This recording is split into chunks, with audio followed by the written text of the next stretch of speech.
From humble beginnings to the pinnacle of success, one man's journey proves that with determination, anything is possible. This is Catch as Catch Can with George Tinsley Sr. Inspiring conversations of triumph over adversity. Here's George.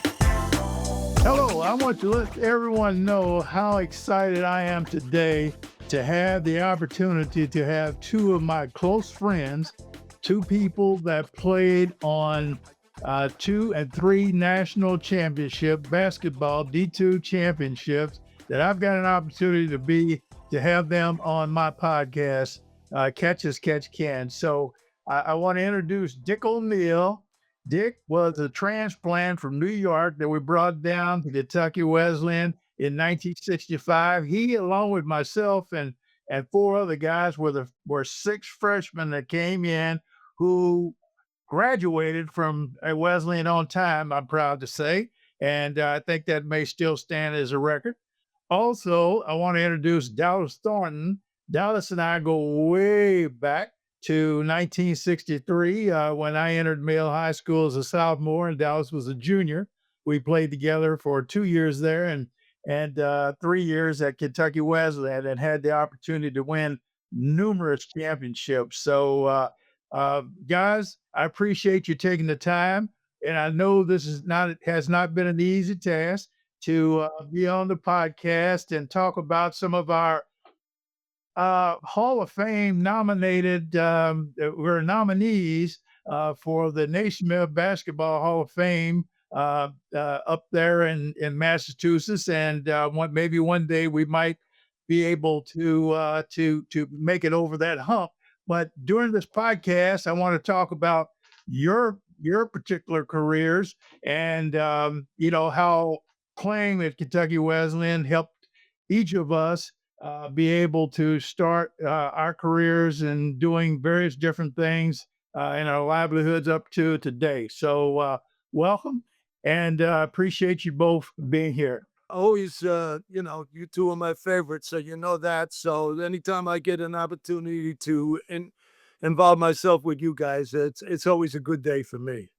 Dallas, welcome, and tell us a little bit about how your career started off playing basketball in Louisville, Kentucky.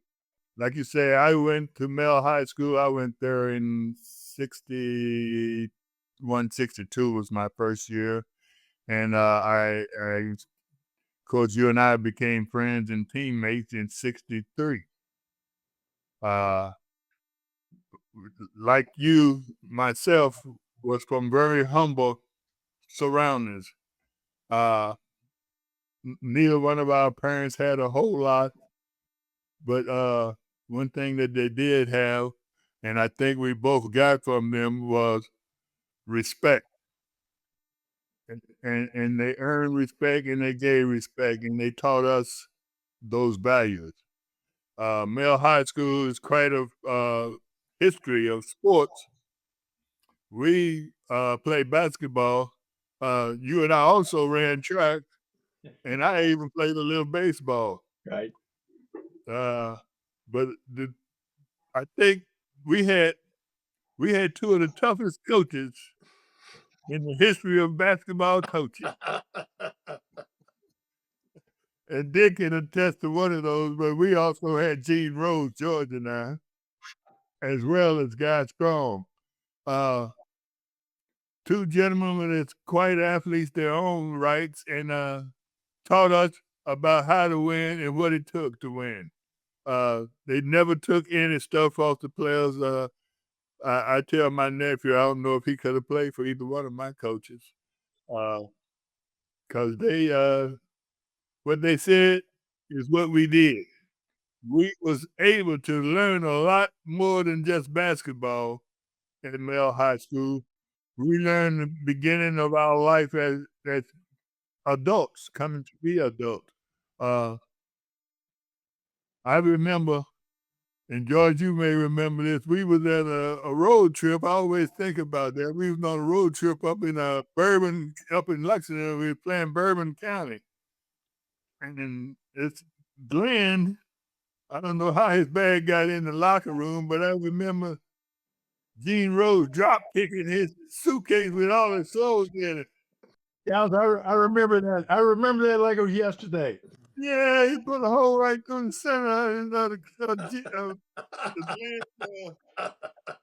Glenn's suitcase, and he never even stopped talking.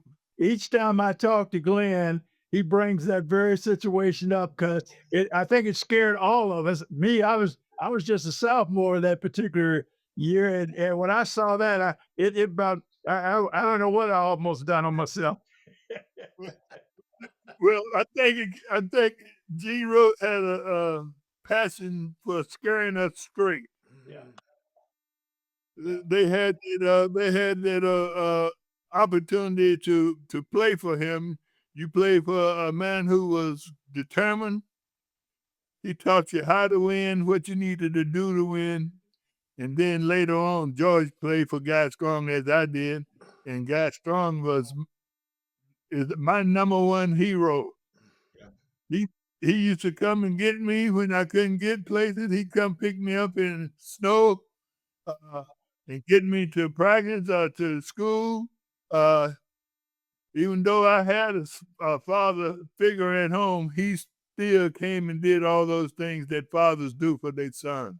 Yeah. And he didn't just do it for me, but you always feel like if he done this for you, that you're special. Well, Dallas, let me say this about Coach Strong, and I think we all say this probably more behind your back, is that you were his favorite player, no matter what happened. So I could clearly understand that. Well, only because I had seniority, I knew him longer. The day I turned 15 years old, was getting ready to go to Mail, and he told me to stop. I was at football practice. He told me to stop playing football if I wanted to be a basketball player. Yeah. Yeah. And now we had just met. I don't know how he had that kind of knowledge or foresight, but that's what he told me the first time I met him. And that was it. So I took my little pants and shoulder pads and my little football equipment off, and I never went back to the football field. I think Dallas Gene Rose did the same thing to me because I called myself going out for football, and he said, no. I did cross country during the early part, but I think Coach Strong saw how great you could be, and of course he probably saw those knees also that were. Yeah. That's what Dick and I was talking about. We had a team with the worst knees. Right. Yes.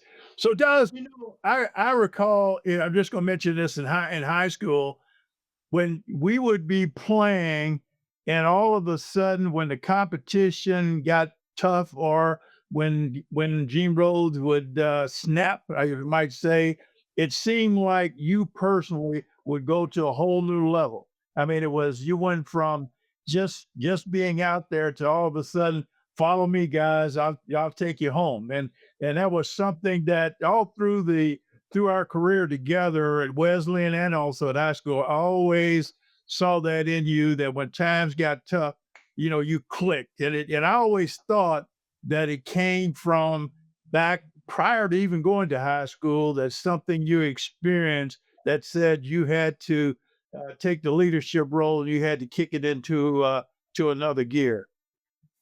Well, John, it's ironic that you say that because and I think Dick know that I was the oldest of 6 children. And my brothers and sisters there, I had to be the mama and the daddy because my mom and dad both had to work, and sometimes they were still at work, and I had to go home and do what mothers and fathers do. Right.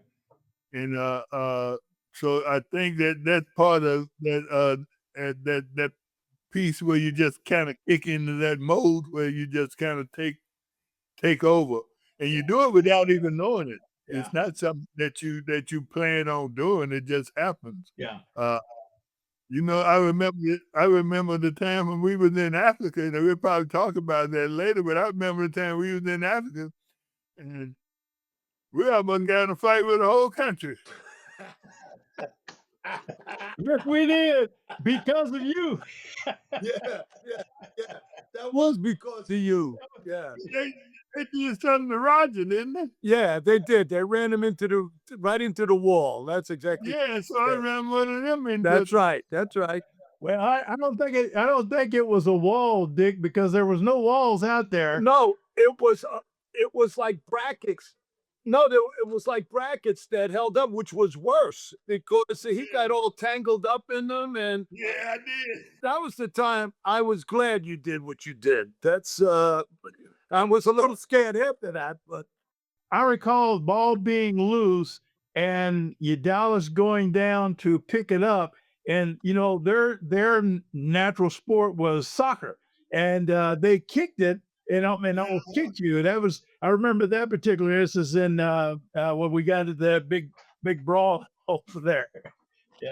So, but that's good, and we'll dive into some of these memories a little bit later as we get through this. But when you in your senior year, given your accomplishments and everything with University of Kentucky, University of Louisville, and all the Western Kentucky, and all the other big colleges around, and you were, as I recall, number 4. I think you were behind Unsell and I forget who else, a couple of other guys that they had you rated behind. That you decided to choose Kentucky Wesleyan, a small college. What went into that thought process? Well, it was simple. Guy Strong.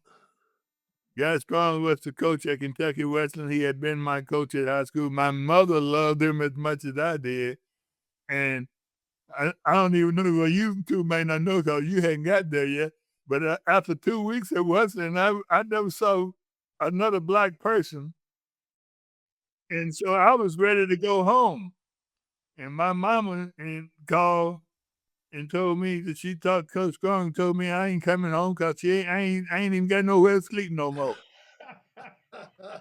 Didn't go for 2 weeks. They'd already broke my plate and took my bed. And George, Dick, it was strange because I really did like University of Louisville. I never really thought about going to University of Kentucky because of the times that it was and the conditions at that school.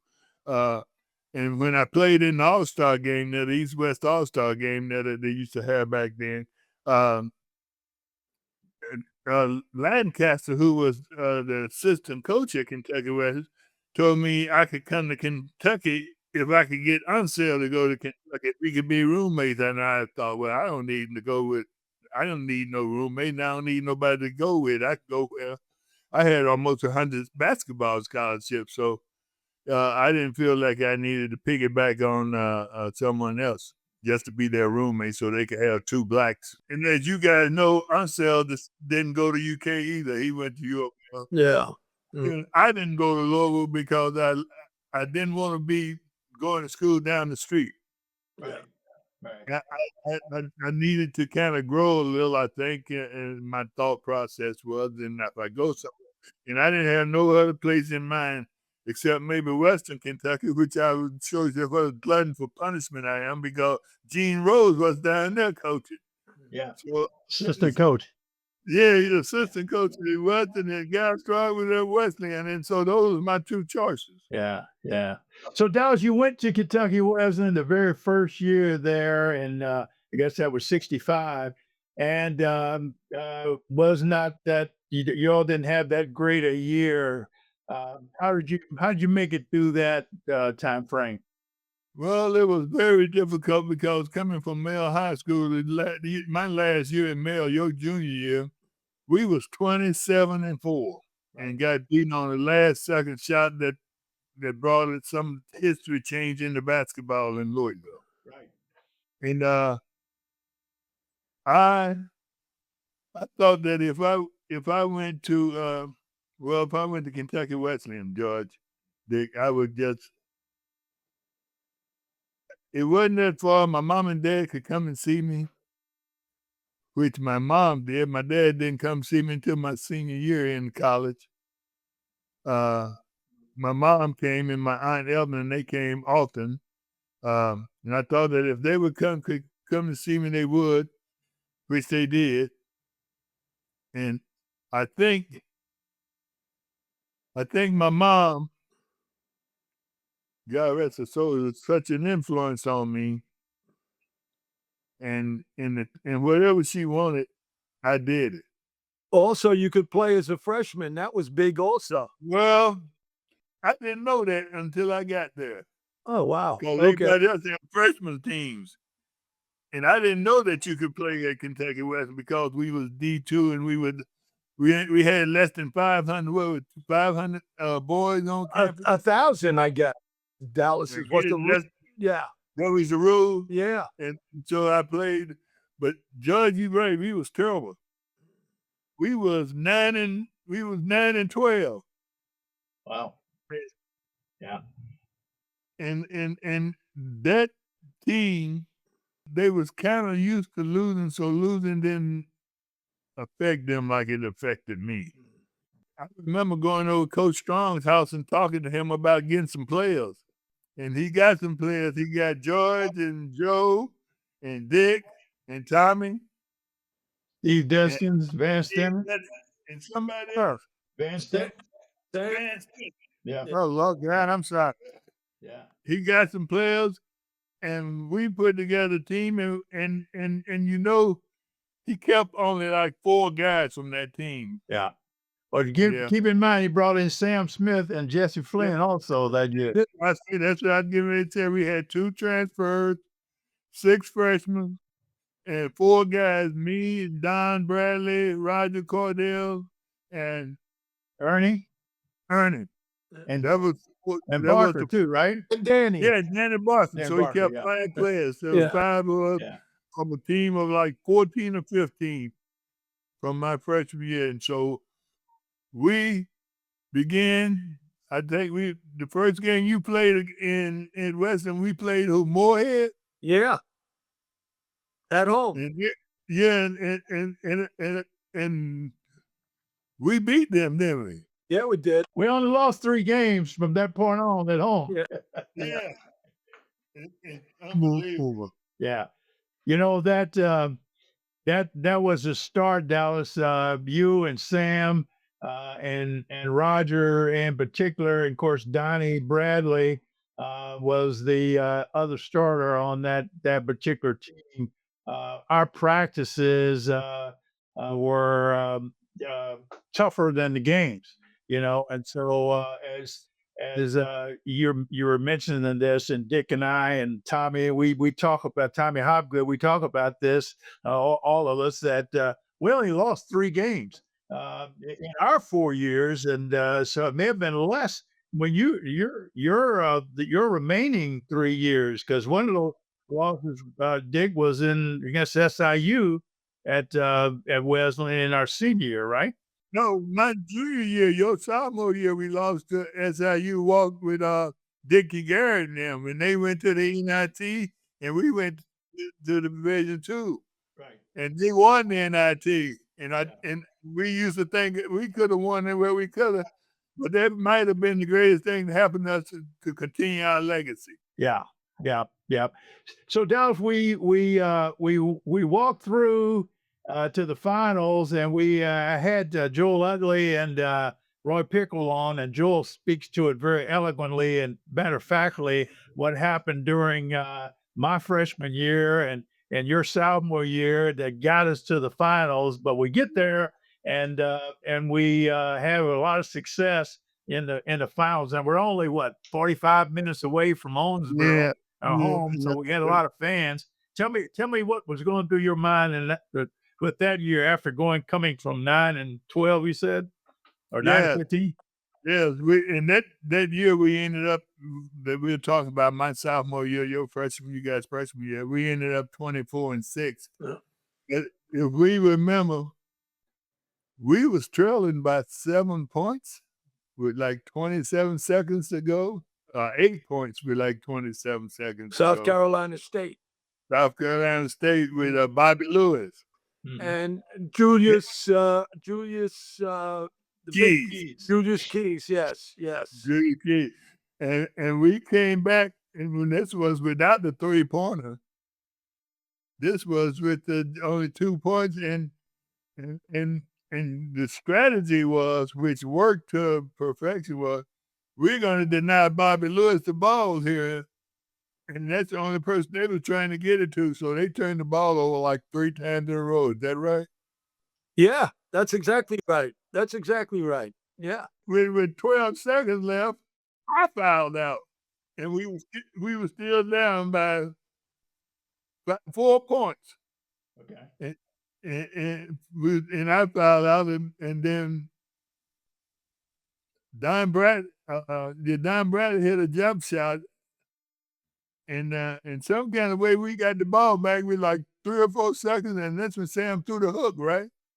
George did missed the free throw. That's what we're talking about. Yeah, you were at the free throw line. That's how with that's how Sam get a rebound in it. No, he tipped it. Remember, he just kind of slapped at it. And it went in. He kind of tipped it. So when did he throw the hook? To beat Southern Illinois in the championship game. Yeah, championship game. Yeah. Yeah. That's all right. You're right, Dick. Yeah, you're right. That's all right. So let me just kind of jump ahead here because I don't want to leave Dick out of here. So I want to make sure I get in some time there. But I want to mention, Dallas. We win that championship. We win that. And I want both of you all can kind of comment on this one, please, Dick. Is that we win the championship, and we have an opportunity to go either to the NIT or we were going to represent. Dick, hold on. We represent the United States as goodwill ambassadors and go to travel to West Africa. Do you remember that decision? Well, I didn't know about the NIT, but I thought we lost that opportunity when we lost SIU at home. Yeah, what happened was that was our sophomore year, George. Dallas's junior year, because we were the defending champs. We were That's right. And we had an opportunity to go, and I think we put it to a vote. And you knew I wanted to go to the NIT to go home because one of my dreams was to play in the Garden. Yeah. You know, that one we were to represent going to the Mediterranean area.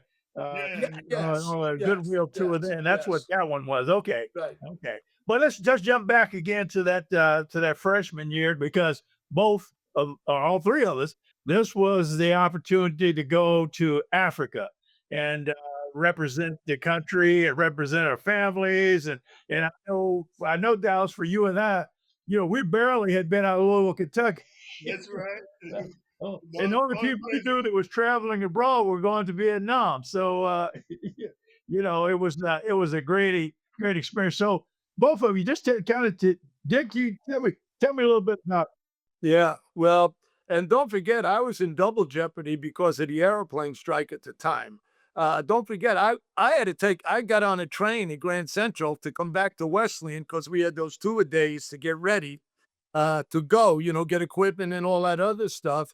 And I had to get a train home, and I didn't have a sleeper. So I'm on the train taking it to Cincinnati. I get off in Cincinnati, take another train to Louisville, and then bus to Owensboro. Now, I'm thinking we're going to fly out to get out of here. We're going to fly out. That didn't happen because of the strike. So same thing. We got on a bus to Louisville or to Cincinnati and took the train back to JFK. Only we had sleepers this time, if you remember. We had individual things. And then even when we got to the airport, we still didn't know JFK how we were going out. And if you remember, the only one flying at that time was Air France. So somehow, I don't know how they got 13 or 14 people seats on that plane going out because that was the only one flying. And in New York at the time, people were looking, the airport was packed because people couldn't go anywhere. And that's how then that started our thing. The confusion with that started our whole adventure. Yeah. Do you all remember that the first night that we was in Chad, we woke up to gunfire? The thing that I remember at that particular night and our early morning was that everyone came over to our room. Me and Joe Bold and I run together. You two run together. And that was the first time the black and the white were running together. I was going to talk about that a little bit. And we can you can talk about that in a minute, but came over and we were looking out the balcony and the natives were coming through and they were singing. And I remember Dick asking, what are they saying? And I made the comment, Dick, they said they're coming to get you all tomorrow morning. Like I knew what they were saying, right? Oh, So yeah.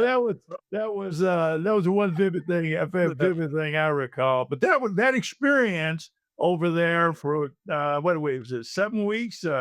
Weeks. Yeah, 7 weeks was a highlight, I think, of all of our lives that we'll never forget. Yeah. Well, the big thing for me was the first night when he gave out the roommates, and I found out I was rooming with Dallas. That made my trip. That made my trip because I was just I knew we were going to have some fun and things like that, and I think he paired us together for a reason, Dal. Coach Strong, he was always thinking ahead, and he was always forward thinking. My thought was, because when I was a freshman, as I said, I was the only African American on Yeah. the team. So the only other person that I had ever roomed with, other than you, Dick, was Jim Arrington. Yeah. Jim and Arrington and I roomed together in Pittsburgh two nights, and that was done. Otherwise, Sam usually went on the trips so we could be roommates. Yeah. He wasn't eligible. Because he wasn't playing then, right? Right, he wasn't playing, George, but he would usually go on the trip so we could have a roommate. Because everywhere we went, we always played a Thursday and a Saturday. Yeah. Yeah. So as we move through this, I know, Dallas, just to finish up your part, you finished up your career by winning the championships in 68, and made All-American, and was chosen to try out for the Olympic team. And of course, no D2 player had ever made the Olympic team. So when you and I went out there, we already knew that the odds were stacked against us, of making the team. But it was a great experience, to travel around. Do you recall any of that? Well, yeah, and we found out that we was as good and better than a lot of those Division I guys. We didn't get the notary that they got, but George and I found out that we not only were we going to, and we had a guy from LIU, Newbo. Mm-hmm. Yeah. George Newbo and I was as good as any guards that they had out there at that Olympic trial.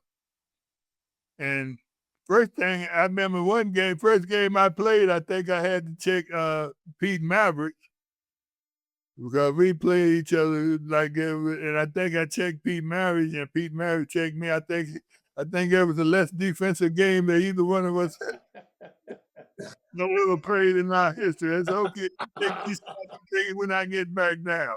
Yeah, but I think listen, I think before that you guys knew that you were better than that. My freshman year when we went up to Western to scrimmage them, when they had Clem and the Smiths and Cunningham and Greg and from Rice. Owensboro. Or Chapman. No. Yeah, Wayne Chapman. Yeah. Chapman, yeah. Yeah, and I think we even made a one the scrimmage, and that was another war that you started. But anyway,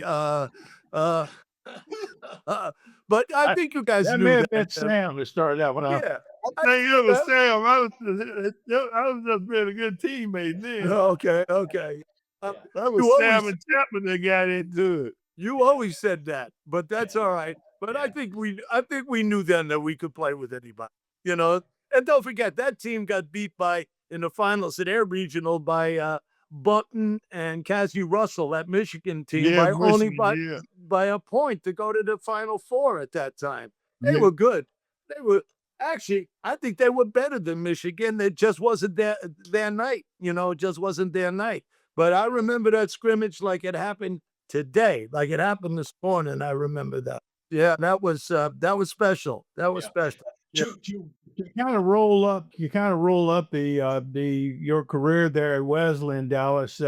You left with quite a few records that are still standing there at Wesleyan, and one of the top best players to ever play at Kentucky Wesleyan. And and got your degree and so forth. You then went on to the Miami Floridians and played there a couple of years, and then to the Globetrotters. 17 years with the Globetrotters. Can you just kind of highlight a little bit about the Globetrotters and what that meant to you?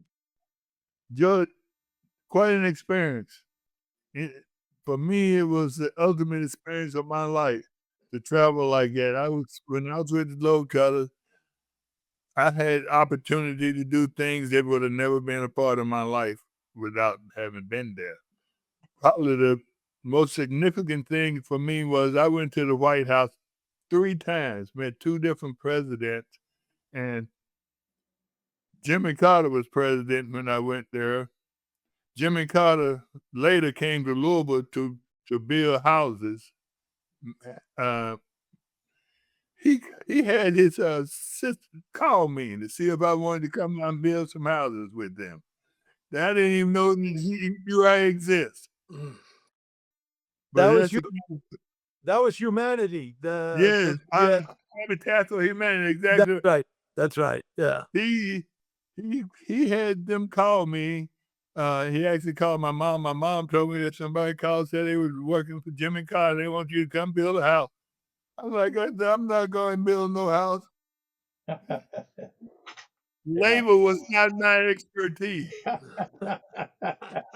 Yeah, yeah. But I mean, George, for 17 years, I went around the world. I was able to meet the royal family. I met the king of Sweden, who I didn't even know had a king until I went there. And we met the king of Sweden.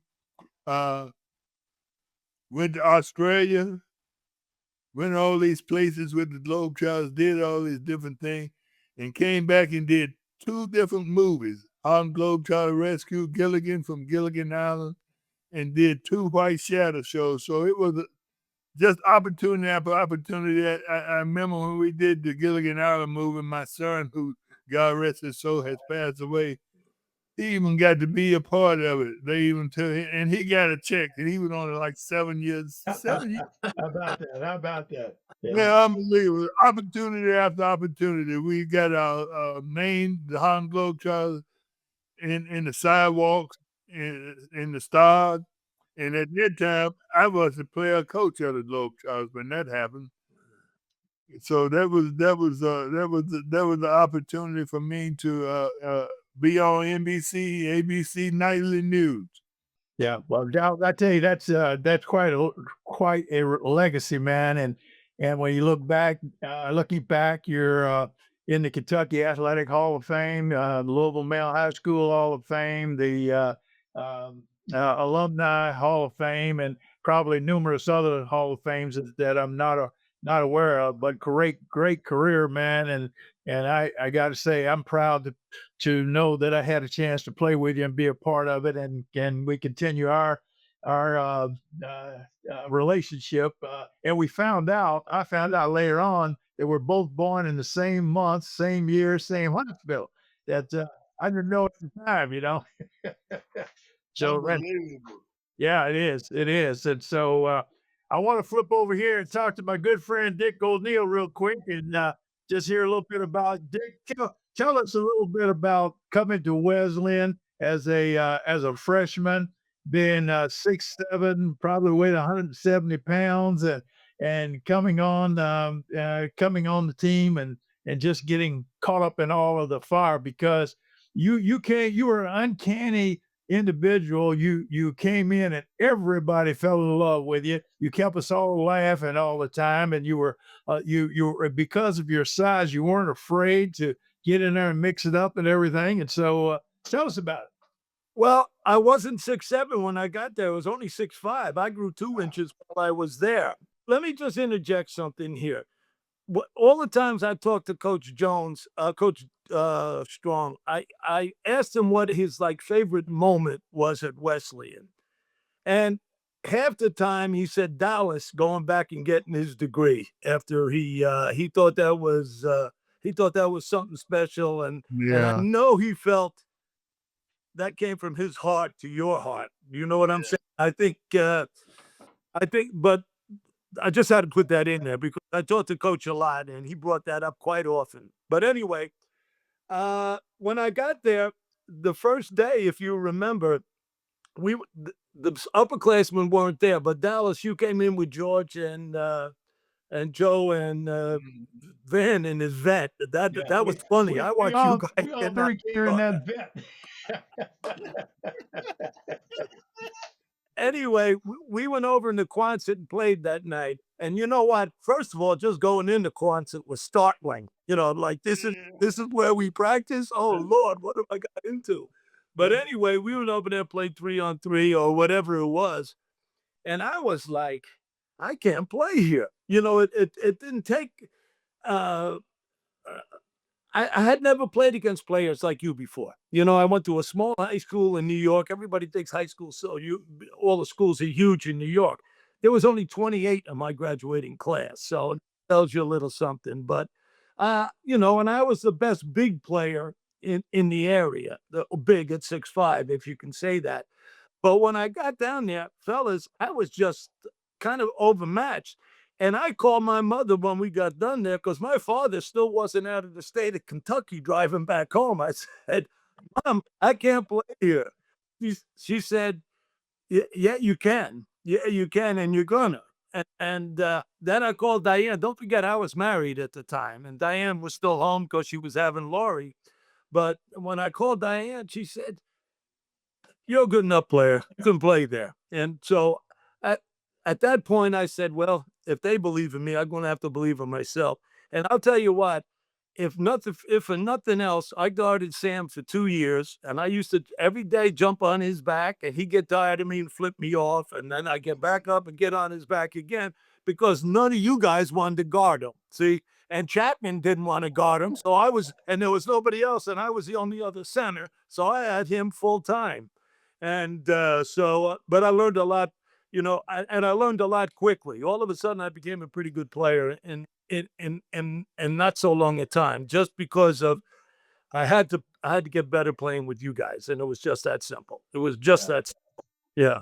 Well, Dick, I recall that first year, which was a pretty tough year for I think a lot of the incoming freshmen. I think Tommy and myself were the only ones who really got an opportunity to play Right. a lot of ball with the varsity. And then, of course, and I was starting as a defensive player, primarily and role player with that group. But you were always the key integral part as we went on in our junior and senior year. This is Dallas's senior year, which is your junior year, and your senior year. We won 2 NCAA championships back to back. You played a very integral role, and I got to tell you, I didn't appreciate what you contributed until I went back and looked at the videos. As a member of Yeah. Okay. Yeah. Okay. you were getting rebounds and dribbling down the court. Oh yeah, yeah, and blocking shots and things that just, I had one skill. I had them long arms, and people took me for granted. So they were Yeah, you gonna, blocked my shots. yeah, you know what, and that was my skill. That was my skill. That and rebounded. I was a good outlet passer. I got the ball out in a hurry, uh, and I didn't worry about scoring. That was the least of my. I knew what I had to do. I knew what my job was. I knew what my job was. That was part of your personality and your character, Dick. I think you were a team player and from top to bottom, and on the court and off the court. So you mix very well with everybody. It wasn't just a group, and we had guys we had you from New York. We had guys from Nebo, Kentucky. We had from Whitley County, from Hazard County, and from Louisville. That from the standpoint of exposure, Dallas and I and Van, we played before big crowds, and also Sam, I think, had played before big crowd. But a lot of guys had played in front of big crowds the way we had played.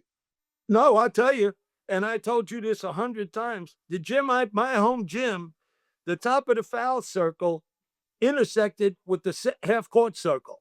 That's and it had a stage on one side and fans on the other. And back court was 3/4 court. It was the foul line all the way back. That's what backcourt was.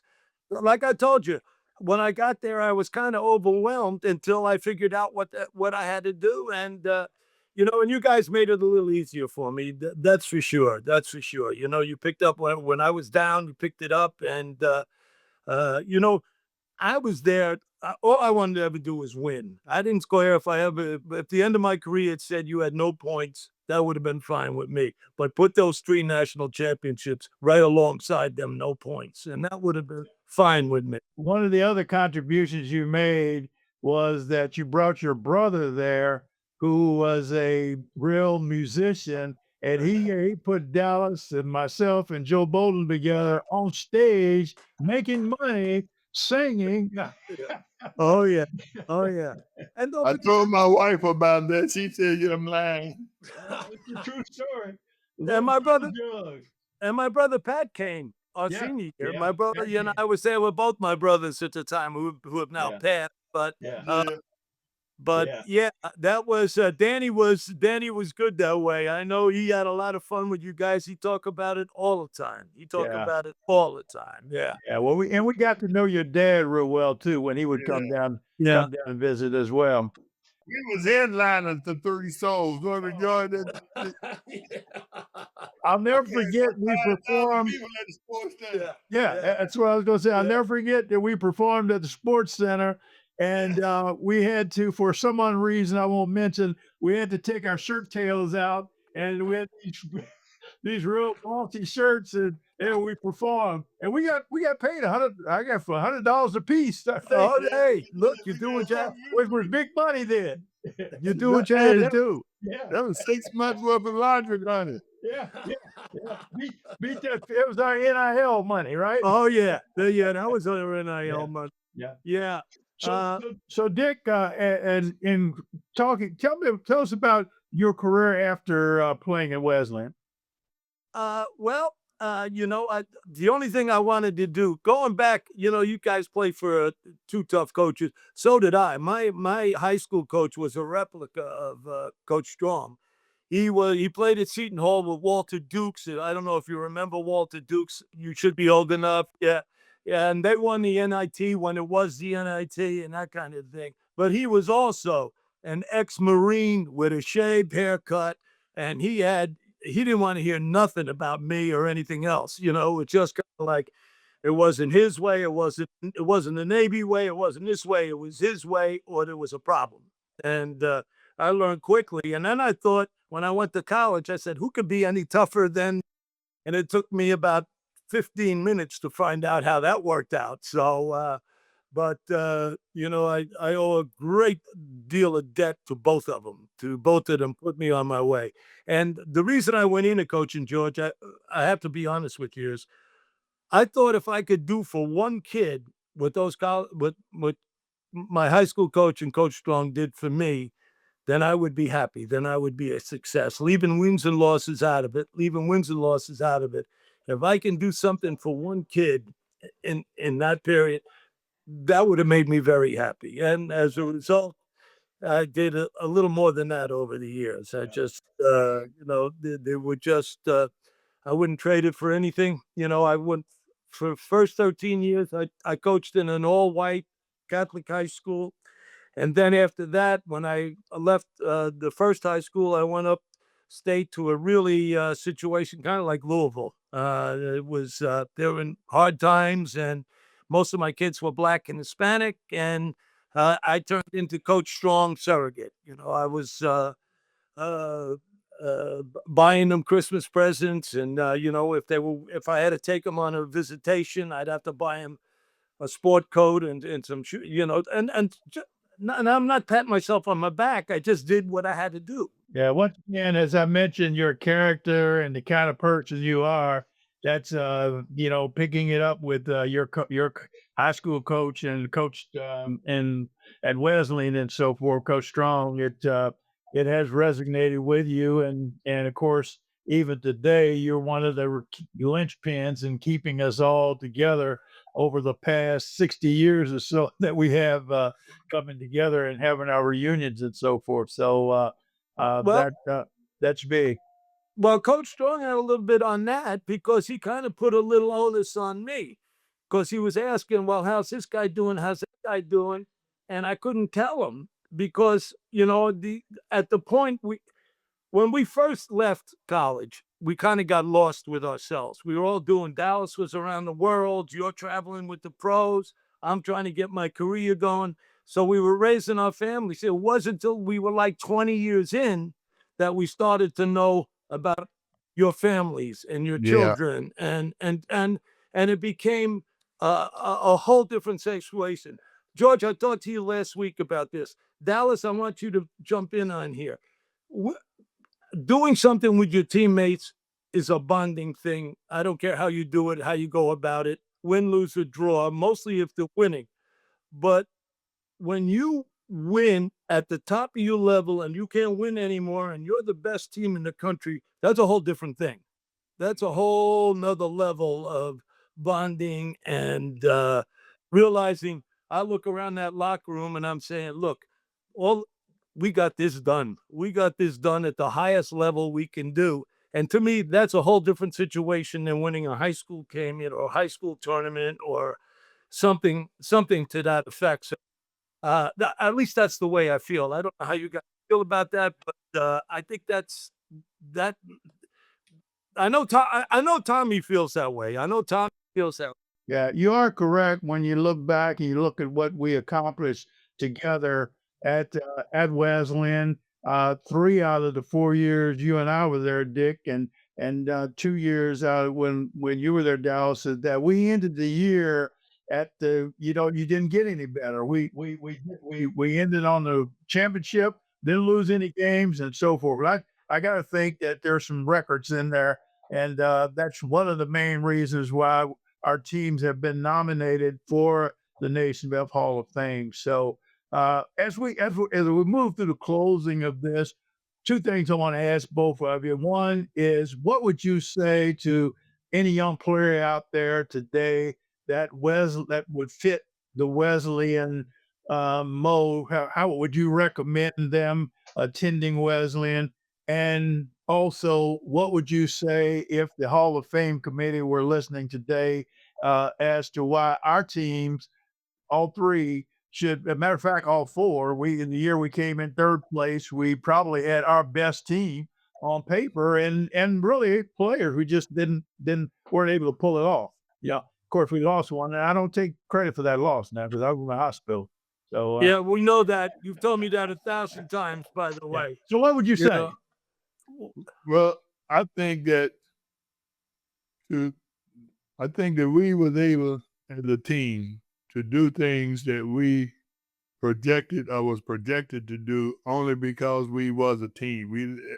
We didn't have a lot of individuality on any of those teams. It was team. We ate together, we stayed together, we slept together, and we played together. And we fought together. And we fought. Yeah, well, we fought together. Usually behind something that happened that I may have created. and I think because we were so small, numbers wise, that Yeah, people kind of didn't figure, they kind of took us for granted that, we were a flash in the pan and that, we wouldn't be able to succeed at that level. Like the junior year, just you and Dallas were coming back. And now me, Joe, and Tommy got into the starting lineup, and Buck Irwin was playing behind, and I think was Jimmy there? Was Jimmy there as a freshman? Yeah, he was there. Oh, okay. Jimmy and Eugene.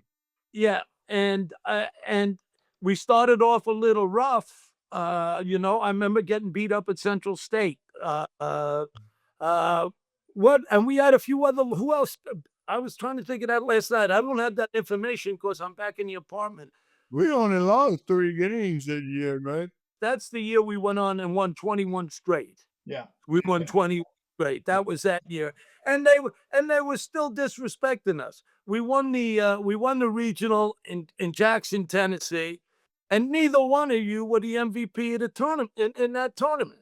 Right. And I know, and Ernie went off. You at Dallas, you had to go get him. He ran over to that scorer's table And what he was saying to them people was not printable. I am telling you that. And you went and got him and said, you turned around and all of us say, let's get out of here. Let's get Well, out of here. Dick, unfortunately, in those years, Dallas and I kind of canceled each other out because we kind of split the vote, and that let somebody else slide in there.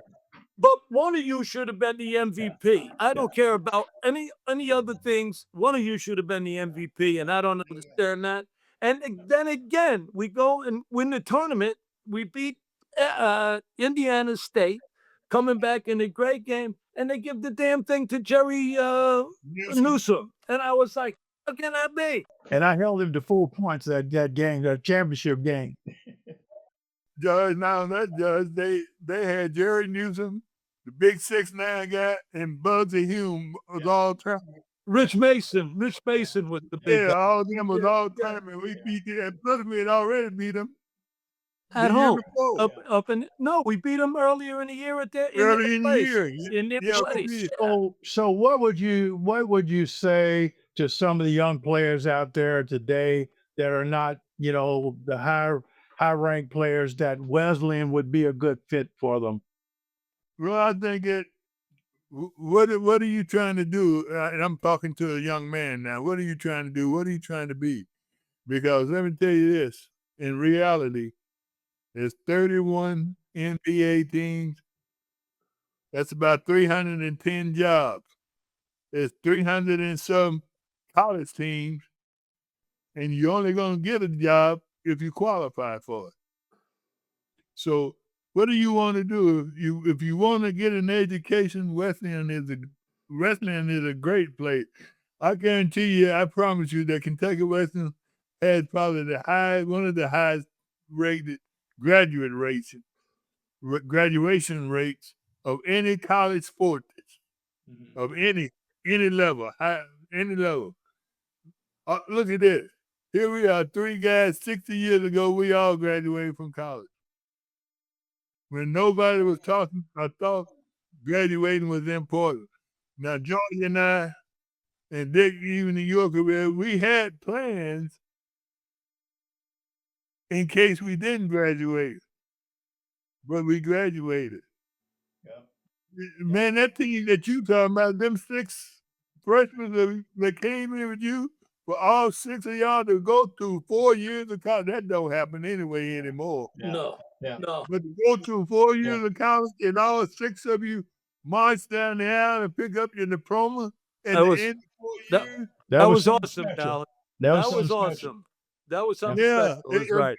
And it would still be today, because athletes now with the NIL, athletes don't even think past next year. No. What would you say, Dick? You know what? I think it's tough coming in as a freshman. I didn't even want to go to college. That's why Diane and I got married. I was going to go out and make my $1 million right away. And I went out and I didn't make $1 million. I said, no, this is not what I wanted to do. No, that's not what I want to do. That's not what I want to do. And, I found it, and I taught the kids about kind of sticking their face in there. If they face in some kind of adversity, just stick your face in there and deal with it, and either make the best of it and try to make the best of it. I said, going to Kentucky Wesleyan was the best thing that ever happened to me. Let me fulfill my dreams of being a high school coach. It sustains me to this day that when people know, he played on 3 national championship teams, or he won 400 and some odd basketball games, and that kind of thing. That notoriety is nice, but the fact that, like you said, Dallas, 60 years later, we're still here talking to each other, and we're being happy, and we've had great careers, and we were able to do things that we probably never even dreamed about in our time. Yeah, you're exactly right. Yeah. George, I know we running out of time, but I would just like to say this. This is the last thing I'd say. That if this committee, this Hall of Fame committee, if they could go back and do research on not just our 4 teams, but on the college, Kentucky Wesleyan, from that period to now, I guarantee you we're in the top 5% of graduates. Oh, no question. I agree with you. I agree. And championships. Yeah. Yeah. And championship. Yeah. Yeah, we got 8 championships Hey, Yeah. yeah, Yeah. yeah, and hundreds of graduates. yeah, yeah. You know what? And if we're doing the final thing here, I could just say this: Kentucky Wesleyan let me live out my dreams, and that's the best I could say. Yeah. That's the best. Well, guys, I want to bring it to the close by once again thanking both of you for taking time out of your schedule. Thank you for your friendship over the 60, in your case, Nick, 60 years, Dallas, in your case, 63 plus years that we've been friends.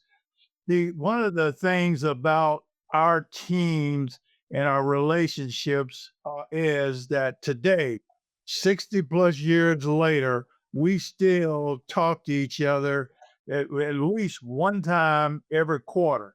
And in some cases, I know, Dick, in your case, I'm talking to you at least once a month. And Dallas, when you answer the phone, I'm talking to you almost one time a month. And that's been my I pleasure. have my ringer off right now. It's been my pleasure to actually attend both of you being inducted into Hall of Fame. You, Dallas, and we've been inducted together in a number of Hall of Fames, and when you've been inducted by yourself to attend, as well as you, Dick, to attend your Hall of Fame as a coach. So your families, I'm close to your families, you're close to my family. So I think that in itself, in a nutshell, talks about what Kentucky Wesleyan has meant and brought together as far as our group. And unfortunately, I couldn't have Tommy and Danny and some of the other guys on today with the podcast, but I wanted to make sure that I got you all on and you had a chance to be a part of this. This podcast is all about turning obstacles into opportunities. Just kind of about my book, Catch as Catch Can, and your contribution certainly makes a big difference. So I appreciate both of you being involved. Thank you, George. Thank you for having us. And my anxiety is just now receding from this podcast. Yeah. All I could say is this, George. This is how I want to end it, right like that. Okay? Yeah. That's that. Now, I gotta put my little thing up there. There you go. There you go. There you go. I appreciate you guys, and we'll talk soon. This has been Catch as Catch Can. Your success story is waiting to be written. What will you catch today? Go to tinsleyspeaks.com for exclusive content, resources, and opportunities. Catch as Catch Can with George Tinsley Sr. is a production of Advantage Media.